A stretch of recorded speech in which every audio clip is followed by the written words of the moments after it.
guys, how's it going? Welcome to this week's recap video.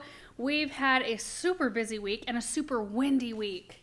Oh, I still feel like I have dirt in my mouth a little bit and like on my face. I just came in from planting. You guys will have seen. I went out and started to, or maybe not by the time you watch this, but you will see. I was out planting annuals and these huge gusts of wind came up about the same time that the road grader was working. And so all the dirt came gusting toward me where I was planting, and I was doing this with my hood, like trying to shield myself and get all my stuff together so I could get inside. But it looks like it's calming down. I feel bad for our neighbors because of all the dust that we're kicking up. All of it's going to the other house where nobody's at right now. All the wind is going that way. A lot of it seems like it's going this way. Really? Yeah. Well, I think our house is catching most of it then. Maybe, but still. I would hope, I don't love like when the houses go in next door, like the framing and stuff like that, the noises. But I kind of understand it's fleeting, right? Yeah. They're building a house. They're not going to build a house for eternity. Yeah. They'll get it done. And it's just part of what you got to do to make things better. Mm-hmm. I get that. And so hopefully neighbors would be like, oh, they're trying to make things better. It's just kind of like it's a necessity. You got to make it worse before you can make it better. I think it's helpful too. Aaron texted all the neighbors that are along that property and just told them what our plans were, what we're doing, how long it's approximately going to take. Yeah. I think everybody was appreciative to know. Yeah.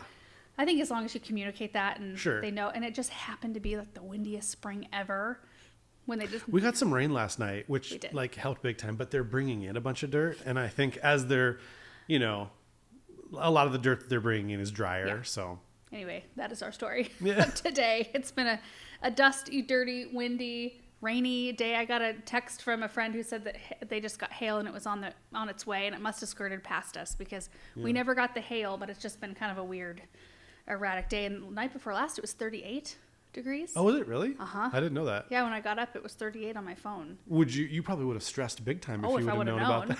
Ignorance is total bliss. And all your stuff is fine. Yeah, just in their sleep. Sawing logs. Who cares? Yeah, everything was totally fine. There's nothing we need to no, I don't think so. Chat about before we jump into the videos. So the first video was using cardboard instead of landscape fabric to create new flower beds. So I just went through our process now. Instead of removing sod, we just smother it out with the cardboard. It's like is there a name for it? It's not like the no-till, right? No. I mean, it is like pretty eco-friendly, I think. Yeah, you're recycling cardboard. Yeah. And you're not using anything to take the grass out. You're not using Roundup, right? I mean, I feel like...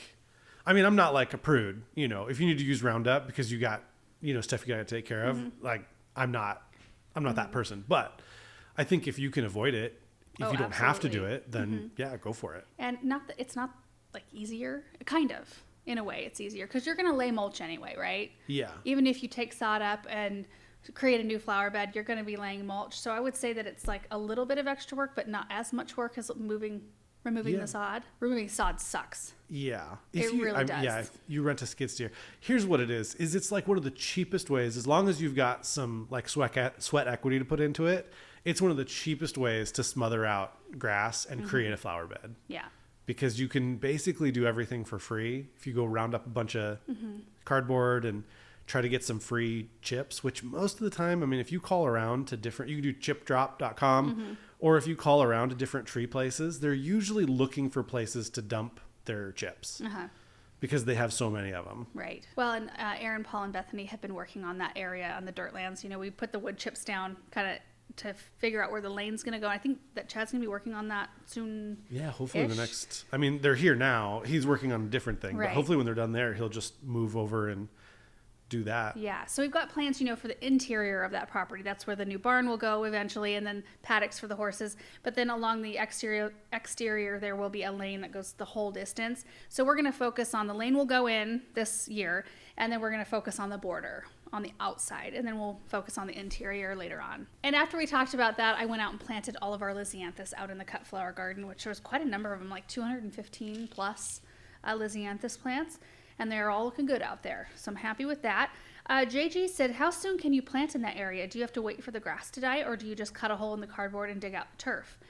I have to say that where there is cardboard, I avoid those areas. Yeah, it's a pain in the butt. It's total pain. You have to cut the cardboard and get through it to plant something new. So I kind of just focus on other spots. Yeah. There is one spot in there that I will go to the trouble. If we can get a hold of another Norway spruce to finish that little trio, I'd really like to do that. But other than that, there's so many places to plant out there that I'll probably focus on that. And I would say it's a season, don't you? Yeah. Or a year. Like the next year, you know, the cardboard's broken down. If you're an area that gets a lot of rain, it might break down within even just a couple months. Mm-hmm. It's pretty quick. Yeah, because if it's, if you've got soil on there and if it's staying wet with any consistency, then it probably breaks down pretty quickly. Do you think, because some people say to wet the cardboard before you put compost down on top of it? We don't do that. I don't really know why. I don't know why you'd wet it down. I don't know if that would speed it up, but do you really want to smother up? Grass is pretty tough. Yeah. So like you don't want it to break down too quickly, right? Or you won't kill the grass all the way. We don't have any issue really with the grass like coming up. I saw somebody like posted a photo of putting cardboard down. I noticed there was like some holes in the cardboard. You will for sure have grass pop up wherever there was a hole. Like, or if it's not overlapped enough. Or if it's not overlapped. It'll push through. Yeah, if there's an opening, you'll get grass right there. CJR 2956 said, did you do this when setting up a raised bed garden too? Or do you do this when setting up a raised bed? I think it depends on where you're setting up the raised bed garden. But if you were setting, like you wanted a raised bed garden right on grass, somewhere where there's grass, I would do that. Well, we did that at Alyssa's house too. Remember the Gardener Supply boxes?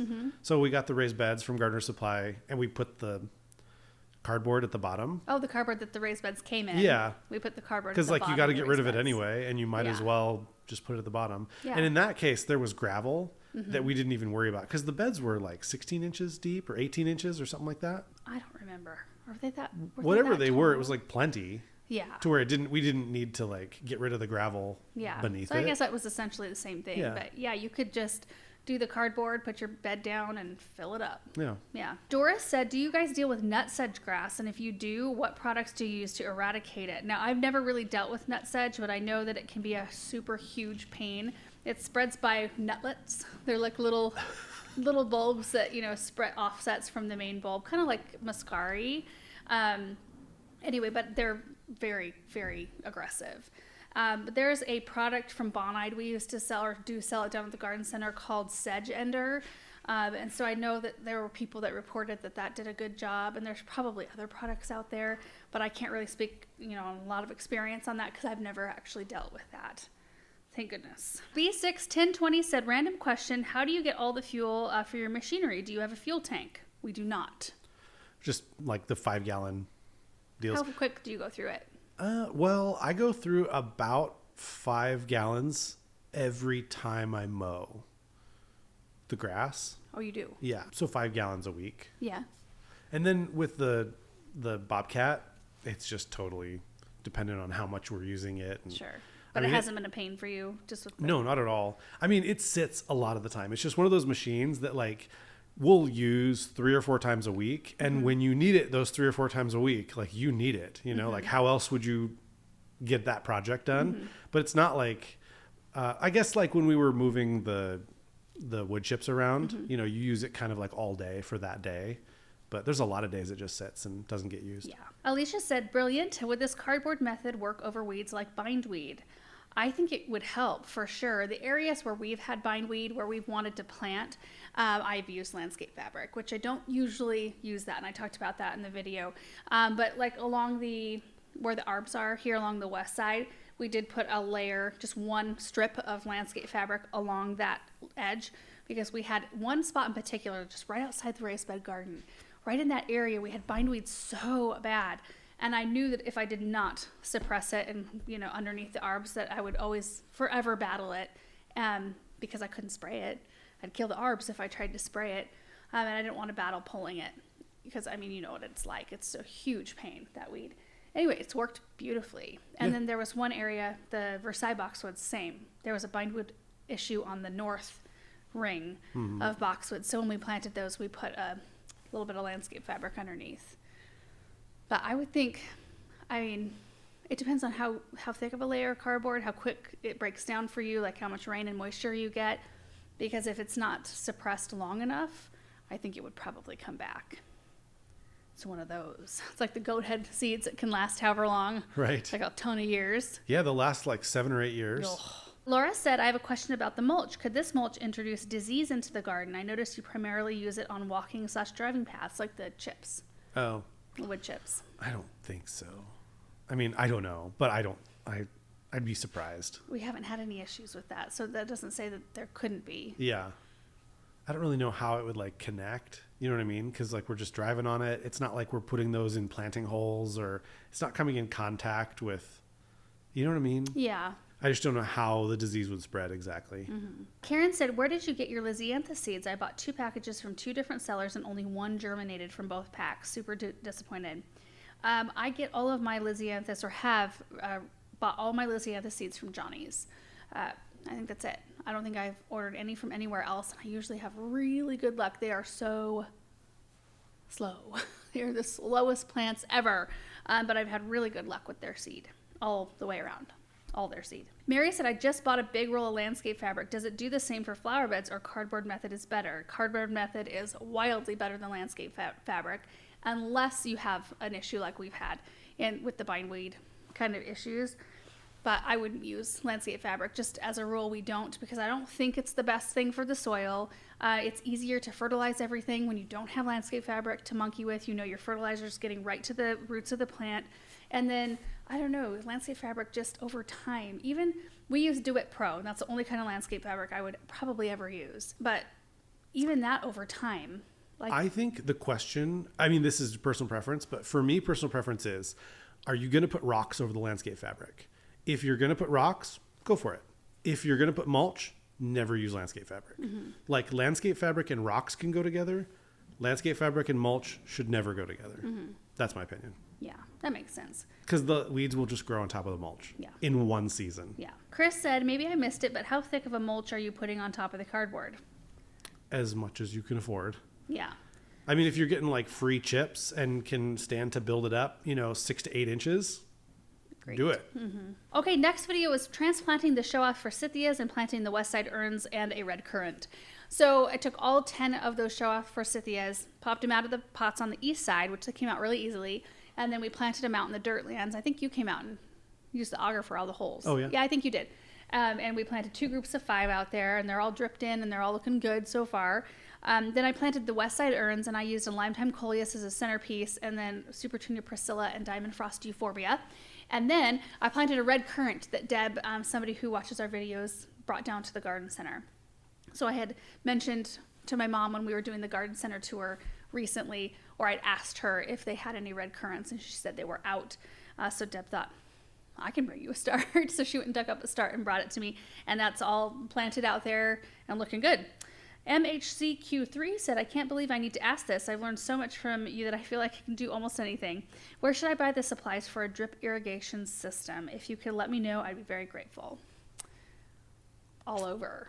We get a lot from Home Depot. Yeah, I mean, I want to say try to find somewhere local that you can buy them from. And in my experience, if you don't go to a big box store and you can find a more local type mom and pop shop, they are like a wealth of knowledge, and they'll try to help you if they can. Absolutely. I mean, that's my recommendation. Do some Google searches in your area of like who sells irrigation supplies and try to go there. In our case, it's a place called Pipeco, and they've got tons of different stuff, and they're very helpful. A lot of the stuff you're going to get is probably like Rainbird brand if you go to a place like that, which is all good. And you can get a lot of Rainbird stuff on Amazon and stuff like that too. We've picked up a fair amount at Home Depot as well. Yeah, we have. There's a lot of things I don't like about Home Depot stuff. So it's kind of a little bit of mix and match. It's like over the years we found like, okay, the Home Depot stuff is okay if you get this and this, but I wouldn't get this, this, and this. What wouldn't you get from a Home Depot? Like, I don't think that their drip tubing is as consistent, the brown drip tubing. It's okay, it's fine. If you go buy it, you'll probably be okay. But over time, I think that I prefer the Rainbird stuff. Same with the emitters, like the Dig Corp emitters that they sell. I hate them. Get the Rainbird emitters. I wouldn't do Dig Corp.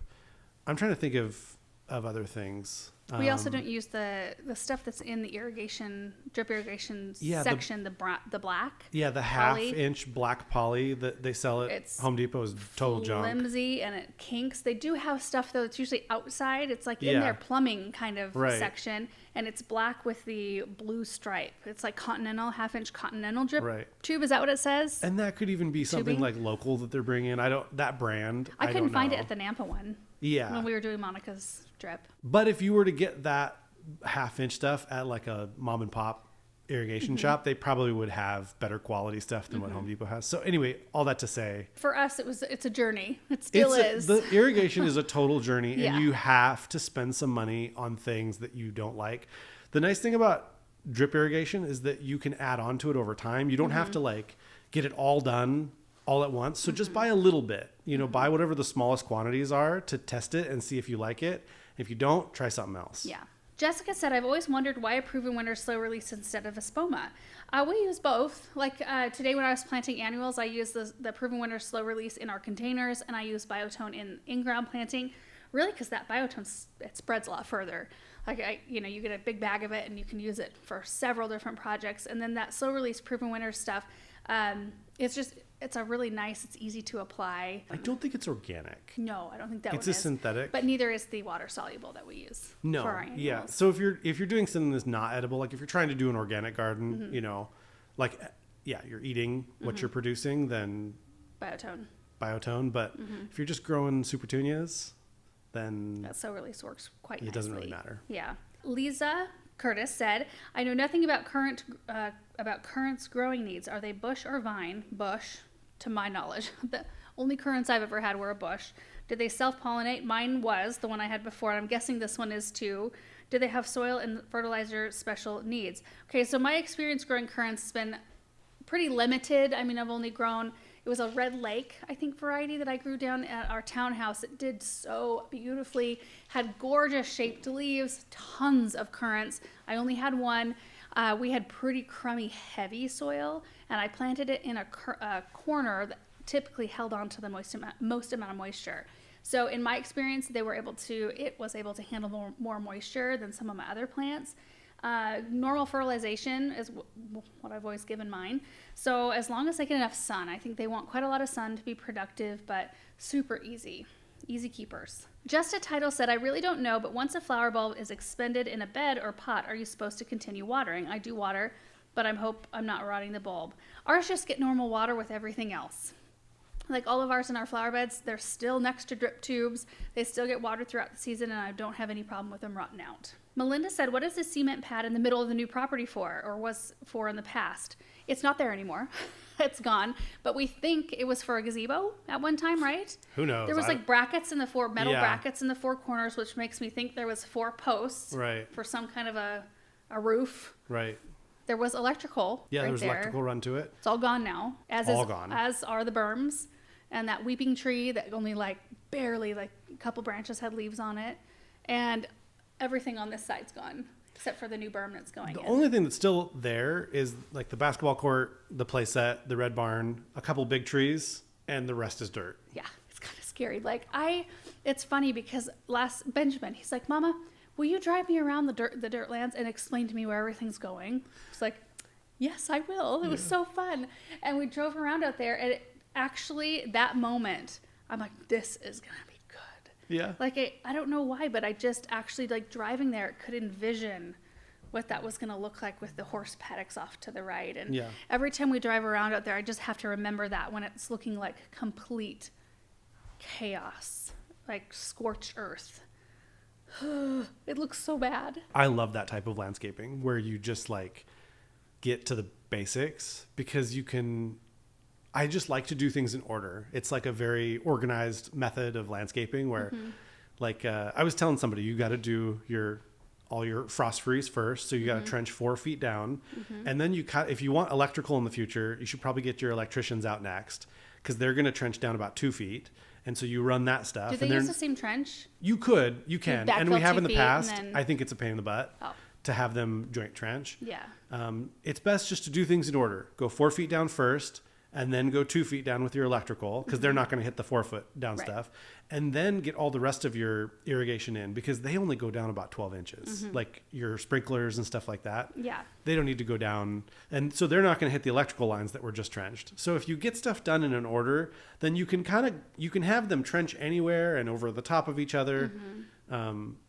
It just seems very like orderly to get it done like that. You guys, kind of related, but you should see the inside of the Hartley right now. I walked in there last night and I actually, like, I knew it was dirty, but it's like piled. Caked. Like it's dirt piles inside the Hartley.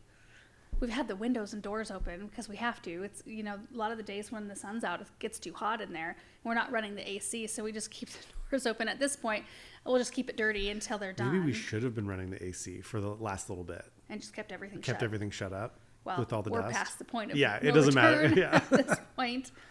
Art by LA Co said, did you have the recipe for those West Side urns planned out beforehand, or you just went shopping in your high tunnel? I just went shopping in the high tunnel. In fact, Aaron and I had a discussion about the light that those urns receive, and he thinks that they're in shade most of the time. I think they're in enough sun to do full sun plants. So we kind of did a compromise where I used a coleus as a centerpiece that can do sun or shade, and then the stuff I put around them, the diamond frost, is pretty adaptable for different light requirements. It can do part shade just perfectly. Super Tuning Priscilla needs quite a lot of sun to be happy, but when I was planting them up, they were in full sun, and I think they're in quite a lot of sun, enough to keep those plants You're probably happy. right. Because everything else planted around those urns in the ground, that's all full sun stuff. Yeah. They all look beautiful. Yeah, they probably get a good, 6 hours. At least. You think? I'll track it one day. I say I'll do that. I'll never do that. But they sell these little like things you can put around your garden to check how much sunlight it gets. I need to get those. And it'll like report to your phone or what's like Bluetooth or something. It'll tell you how long it was. It's not that hard of a concept. No. We need one of those. Yeah, it'd be nice. Jenny's Hall said, Aaron, how do you cut the grass right around your white fence? I have white vinyl fence that I managed to scuff with mower tires and stain green, but I cut grass. If you have any fence maintenance tips, please share. Your fence looks perfect. There are no tips. You just have to trim gingerly, like not mow right up next to it, and bless you. Bless you. Thank you. To your wishes. Yeah, or you got to get rid of the grass up next to the fence. There's no silver bullet. Magic bullet? How do you say that? I'm going to sneeze again. Oh, my mercy. Gross. Okay. Disgusting. Me in the middle of having some kind of a sneezing attack. Got some allergies? No, I don't have allergies. I don't know what that is. Probably all the dust. My dad had allergies big time. He probably still does, but I remember growing up, he had allergies. My mom does too. Yeah, and that was always like, Monica I didn't want to grow up having that. No. Next video was our container competition. Aaron versus Laura. Vote for your favorites. We planted up the east fence line pots with 5 of my choosing, 5 of your choosing. And we had all the same, it was all the stuff out in the high tunnel. So we just went and shopped out there and put together our own container recipes. And so it was it was a fun day. So we just went every other. Aaron planted up the first one. I did the second. Aaron used land and sea to top up his pots, and I used regular potting mix. So we'll just see how everything turns out. Yeah. I think it's going to be really interesting. And I think every single one of those combinations is pretty in its own way. Even the one Super Tunia bubble gum. Because we did that. We did the bubble gum in the one plant per pot in front of the greenhouse. Yeah. They filled in and were absolutely gorgeous. So I know it's going to be pretty. Thought I was going to sneeze. I'm good. Megan said, do you have Gator races? That would be fun to watch. No, it wouldn't. They go like... They're really slow. Yeah. Oh, they go so slow. In fact, Benjamin, he knows how to drive. And he drives them with an adult in one. But I love it. We won't let him drive the golf carts because those will go... A lot faster. But the golf carts are like it's so... The Gators are slow. Or the Gators, yeah. Sometimes it's frustrating. Yeah. Because like somebody, when Milad tree was here, I was trying to plant sedum and trying to capture what they were doing. And I was all over the place trying to get the water tank. Yeah. And I could only go so fast. Right. So I was like, oh, the whole time. It'd be so much faster if these Gators would move it. ALW said, what cool prize does the winner receive? Oh, yeah. We should think of something awesome. Respect. I think we already have that. I don't know. We'll have to think about that. I'll have one of those like awards made up like winner of the 2024 a container plaque? company. Yeah, like a plaque. Sandy said, can you tell me what water soluble fertilizer you like to use? Yes. It's the this is not the box. Is it still inside? It's still inside. The Proven Winners water soluble fertilizer. We just got some in a box a couple of days ago.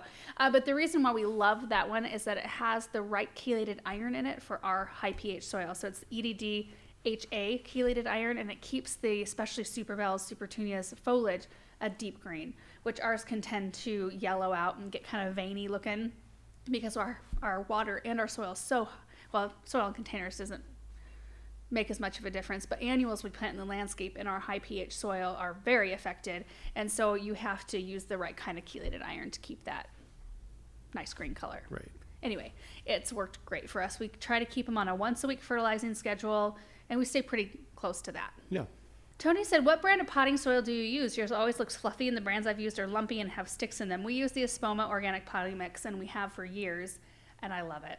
It's a pleasure to work with. Mm-hmm. There's a lot of them, a lot of other soils I've used that feel gritty and heavy, and others that will feel like too light and almost like wood. They smell like wood shavings, right. And you get slivers in your hands. So I really have loved the way that Espoma soil works. I must have just dumped some soil back there. Judith said, I love the competition. Laura, if you had planted an edible container pot, which plants would you have chosen? Erin, I like how you think outside the box. My favorite so far is number 3, which was your... Bubblegum? Bubblegum, yeah. If I did an edible container, I would probably do some kind of a determinate tomato in the center surrounded by basil, because those are the things that I use the most. And maybe, I don't know, you could like trail a small cucumber plant out the side. Wouldn't that be cool? I'd have to think on that. I mean, you could tuck some peppers in there too, especially if it's a large container. Ant Plays said, can anyone recall past battle winners in previous competitions? I can't. Was there? It wasn't like formal in terms of who won and who didn't win.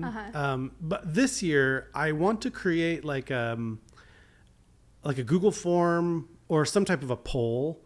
The problem is you can't have a poll that's attached to a YouTube video. And also we post our videos in Facebook and YouTube.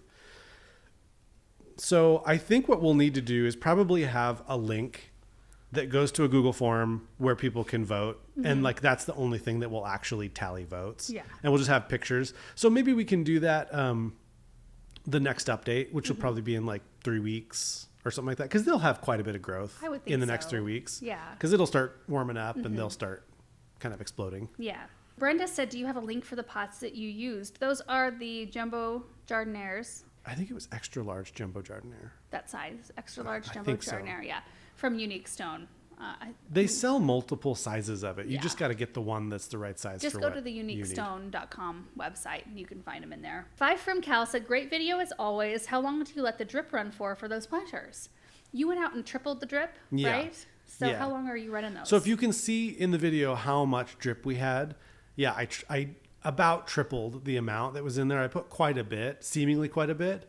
And right now I'm running it for 20 minutes a day. Mm-hmm. And I've been noticing that they are staying like plenty, moist. Mm-hmm. But when it starts getting over 100, I might start doing it twice a day. Yeah. Next video is planting 3 full sun and 3 shade containers in my parents' garden. So we went out there one evening. I loaded the truck up with all the shade loving things and just let my mom pick the things that she liked for her window boxes because the 3 window boxes were on the north side of her house, and so they get shade. And then we planted up to 3 iron urns at the end of their swimming pool that get full sun. And I did a mangave/lemon coral sedum mix. I think it's so pretty. And I kind of find most people are loving the mangaves, and there are a few people who just cannot get past the shape or like the look of them because they do kind of look like Ursula. And I thought that about the one we planted out in our south garden, like kind of tentacles. But there's something so cool about that and so different. I am considering moving that one. Yeah. From the urn it's in to the urn that's not backed by a black lace elderberry because you just don't see it. Sure. So I might be doing that shift here and putting something that's a little brighter so there's more contrast. Lemon coral. Something like that. But anyway, I love how the mangaves, the variety was Night Owl that I planted out there. I love how it turned out. Maureen said, I'm loving the wall fountain. What is it? I don't know. a wall fountain. I don't know. I don't know who it's from or what it is. I don't even think I've ever looked at it. Your parents have so much random stuff that they've just brought in. I could tell you if you were asking me questions from my own yard, but from other people's yards, it's a little bit hard. Yeah. It's probably from Henry. No, it's not a unique stone, I don't think. No. It might be from Henry's studio. And I don't even know if it's like lion or birds. I don't remember. Just go to Henry's studio and see if you can find it. Yeah, I'm sorry. I'm super unhelpful in that realm. Gab the chef said, "Oh, it's so pretty and I'm impressed by the new grass." Yeah. Whoa, see? Something in the air right now. It is something in the air. Bless you. So we did show the new grass that's coming up in their back lawn. We were there a few weeks ago, planted some trees. It was the hardest hole I think I've ever dug in my life. That locust, where the locust tree was, to plant the birch. So the trees are doing great. Mom and Dad have planted some grass, some poet's wife, roses, and then a couple of crimson glory vines to crawl up their new pergola. So we got to go look at that. I'm wondering what the ground cover is under the begonia. It's sweet woodruff right there. And in a shady-ish location, this is what it does. It looks so pretty and just kind of dainty. If you give it more sun, that thing is a beast. Like, it gets real tall and like real bulky. I didn't like mine when it was planted in the sun. I love it here though. It looks very like wispy and magical. Nicholas said, "What happened to the Spartan junipers by the pool?" I think when we were very first showing that pool area, the big Spartans were there. The root systems were knocking down the rock walls. So they had to have them removed. They were just getting way bigger than the tags say they will get. What they say, like 15 by 5. Well, I've heard this from multiple sources that evergreens, the tag is what it will be at like 15 or 20 years. And so if you have an evergreen that's older than 20 years, that's not what it's going to cap out at. That's just what it's going to be at, considered like mature, size or whatever. But it will get much bigger than that. A lot of evergreens will get a lot taller. And they were not only tall, so they were really, really hard to trim because you could only stand on one side of them. You couldn't stand on the rock walls to do it. But they were getting so wide, and the root systems were just crazy. They kept having to repair rock walls, and they just thought, we gotta do something different. So they put in, I can't remember even what variety, but they're a little now at this point. So anyway, I kind of missed them when they were gone. Sometimes trees, when you have them removed, you don't even really, I don't know. I guess it's become such a commonplace thing for me. Sometimes you really grieve the tree being not there. And sometimes it's something that doesn't even register. Sure. Those trees I missed for a little while because they were so structurally beautiful. But I'm used to having that open view now, and now I love that. Yeah. So Barbie said, "Love seeing the family. Anyone know if Aaron's parents live close? I'm remembering he's from Wisconsin or somewhere in the vicinity. Your family's from the Minnesota area." Yeah, they're all from Minnesota, but my parents live here. And they just live right down the road from us. We were just there. We planted some pots in front. Not on video. We just took some plants over there and did up their pots up front. Jacqueline Crawford said, "Does the lemon coral sedum also prefer little watering? I keep passing it by due to our clay soil, but seeing it in those pots makes me want to underplant my bird of paradise with it." Lemon coral is one of those that is sort of adaptable. Yeah. It seems like it can dry out, but it can also handle a little bit more water. Same with the mangave. So I feel like those are two very versatile succulents. The mangaves I don't have as much experience with because, those are brand new for this next year or this year. Can't remember which, but so we'll get more experience with them. But they do say if you water them kind of like you would a hosta, they will actually grow faster. Yeah, it's interesting. Yeah. Because I think of hostas as like being able to take quite a bit of water. Well, especially if you get the big ones, like they need water to keep all that big. Foliage. Moist. Yeah. I don't know. It's interesting. Yeah. Lacey said, "I admit I wasn't on Team Mangave until I saw this one. I really like its structure. Question, with those cocoa liners, do they have to be watered a few times a day for the water to actually saturate? I have this type of hanging basket, and every time I water it just pours out the bottom. This year I line them with plastic with holes to try to mitigate this, but I'm curious of your experience with the window boxes. There's a huge difference in the quality of cocoa fiber liners you can find out there. If you're buying them at like Joann's, or like places like Bi-Mart, or they're just junk quality. They've got to get like the really thick cocoa fiber liners. These are on the north side of their house. I think they only water them once a week, maybe twice a week. They also feel kind of waxy. Yeah, they do kind of have the higher quality ones. When you feel them, they kind of they're not like sticky, but almost. They definitely have like a film kind of And I don't know what that is, but I don't either. But you know it when you feel it. Yeah, just definitely thicker. Because you don't expect to feel it. Because it looks like it's gonna feel like like a Brillo pad, like real rough. But when you feel it, and you're like, oh, that's interesting. It's got a coating. Yeah, it's smooth. I think that's what you're after. And the next video, and I think the last one for this week, was the update garden tour at Monica's house. So she and Nick had a chance to go through and kind of get all of their annual planting done. She wanted to have her raised beds planted and all that before we came back for a tour. We've been planning on doing it. We just wanted to wait till they were feeling ready for it, and it's looking so good. I'm so happy with that whole project that we did. It feels like it happened a long time ago. It was just last year. Impressive coming from just dirt. Yeah. Last year. I mean, made a lot of progress. A lot of progress. It looks so good. I mean, we went from this super like patchy, ugly looking sloped space to, I think, a really cool like sunken garden look. Yeah. Really fun. Jackie said, yard looks stunning. Just thinking, are you guys going to do another music video? No, we're not. We did that a long time ago. No plans on doing that. Niece Flores said, Monica's house looks like a new build. Does she live in the neighborhood that borders your land? No, she does not. She lives about 25, 30 minutes. 45. 45 minutes? 45 oh, minutes? No, 30. 30 minutes away from us? Yeah. They live a couple towns over from us. Rachatadoa. I have such a hard time with some of these names sometimes. I'm sorry if I'm saying these so wrong. Will Monica and Nick plant intensively in the front yard? I don't imagine so. It's a pretty busy neighborhood, and they kind of like Nick is actually very social, and he likes to go over and he'll like take a couple of beers over to a neighbor that's out working, and they'll just sit and chat for a while. And Monica's pretty like introverted. Yeah. And she likes being in the back by herself. So I don't anticipate them doing a ton in their front yard. They did rip out some of the shrubs up front, and they planted a row of hydrangeas, and they've got a row of boxwoods, I think. And that's probably where it will stay, I'm guessing. Christine said, what's the correlation between irrigation water and clover? I live in Nebraska and should know the answer to that. So our irrigation, or a lot of people's irrigation water in this area, is unfiltered. Mm-hmm. So it's like the same that the farmers use. And it just comes down canals. It's all open. And weed seeds. Like you're going to get all kinds of stuff in there. So a lot of times you can't really control. Well, you can't. If you do, I guess you could put a filter at the beginning of your irrigation system and just change that out. I think there's still seeds that can get... Probably. Clover's tiny. Yeah. Clover seeds. For people who don't know, I mean, that's like in the West, that's like primarily how irrigation water gets spread around, is that it collects from the mountains, comes down riverways, and it gets diverted. It gets collected in dams, but it gets diverted in canals and little ditches, and it's pretty much how everybody, like all the farmers anyway, that's how they get all their water, is just from the reservoir, which our reservoirs are like overflowing. Yeah, it's been a really good last couple of years.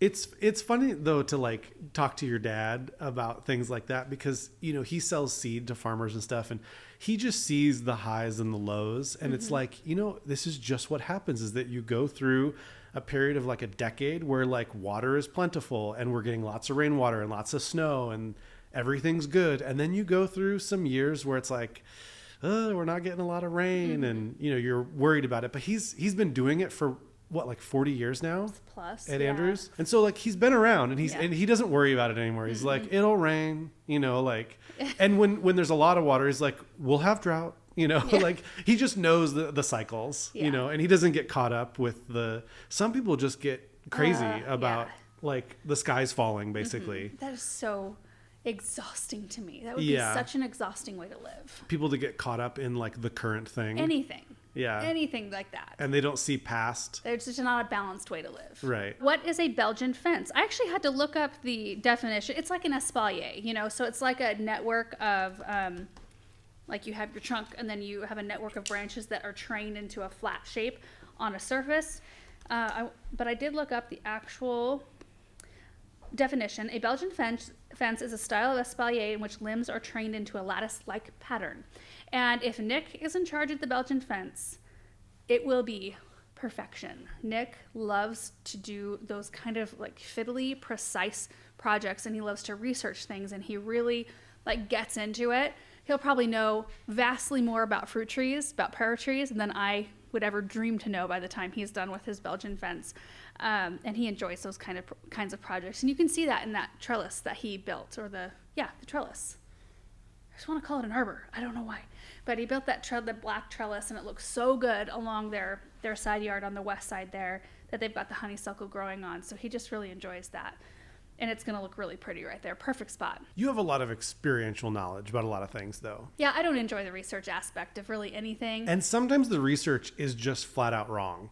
Like, people will say, oh, this is the proper way to do it. But then there's like, farmers, fruit tree farmers who are like, oh, no, what you actually need to do in this exact area is, this and this. Or like, that's a little too early to spray that. Even though, in most areas you need to do that. There's so many like little microcosms of... Is that the right word? Microclimates? Yeah.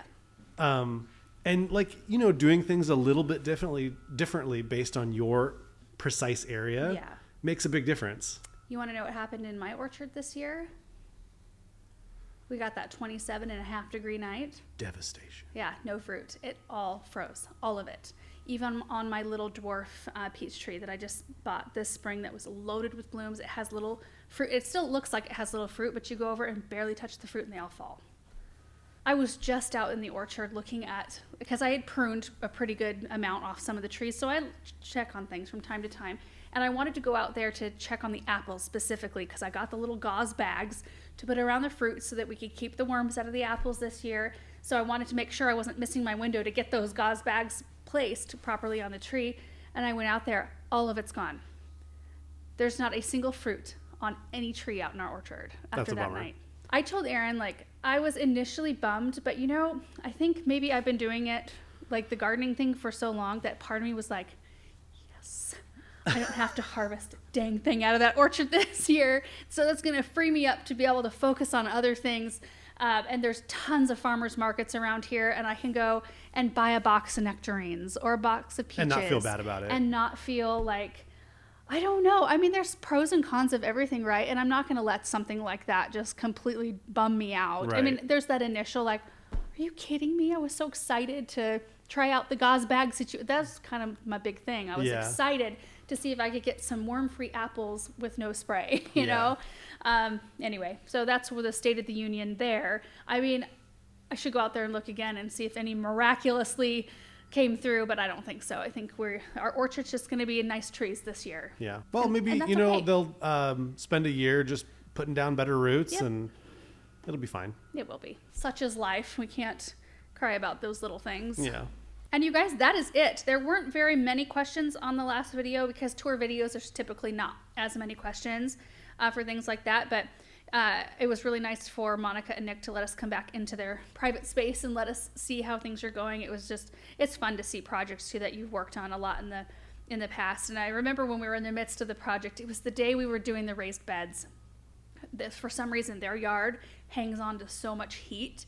And we had put, Monica and Nick, they wanted landscape fabric down in their raised bed garden area, which is what we did too, in between our raised beds, and then put rock on top of it. And that fabric was radiating heat on us while we were trying to assemble those raised beds. And it just felt like, what? Why do I do this? Yeah. This is the worst.